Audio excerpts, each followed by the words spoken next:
বন্ধুরা এখন প্রায় 4:30-5টা বাজতে যায়, আর আমি এখন পাখির ঘরে আছি।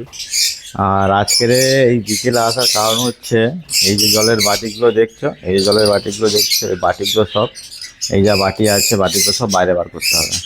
কারণ এই কাজটা আমার করে বাবা করে দেয়, কিন্তু বাবা এই মুহূর্তে বাড়িতে নেই, গেছে একটু ঘুরতে। তো সেই কারণেই কিন্তু এই সমস্ত যা জলের বাটি আছে এগুলোকে সব বার করতে হবে এবং ধুয়ে মেজে কমপ্লিট করে রাখতে হবে।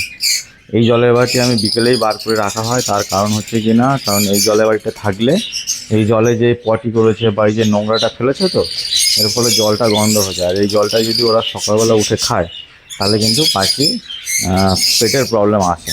ঠিক আছে, তো এটা যারা পাখি পোষে তারা অনেকেই জানে, আর যারা নিউ তাদেরকে এটা বলে দিই, যারা নতুন একদম করছো তারা কিন্তু এই জলের বাটিটা ঠিক এরকম বিকেলবেলা নাগাদ বার করে রেখে দেবে। ঠিক আছে, কারণ এই যে জলের মধ্যে পটি করা বা এই খোসা ফেলা, এইগুলো কিন্তু জলটা পচে গেলে কিন্তু যখন ওরা সকালে খায় জলটা, সেই জলটা কিন্তু গন্ধ হয়ে যায়। তার ফলে কিন্তু ওদের পেটের প্রবলেম আসে। ঠিক আছে, তো যারা এটা করছো তারা কিন্তু জলের বাড়িটা বাইরে করে পরিষ্কার করে রেখে দেয়, আবার সকালে জলটা দেবে। তো এটাই আজকের কাজ, বিকেলে আসার, এই পাখির ঘরে ঢোকার এটাই কারণ হচ্ছে মেন ব্যাপার। আরও এরকম ভিডিও তোমরা যদি দেখতে চাও তাহলে আমার চ্যানেলটিকে অবশ্যই সাবস্ক্রাইব করে রাখো। নতুন ভিডিও তোমাদের আমি নিয়ে আসবো প্রতিদিনই। ঠিক আছে, চলো টাটা।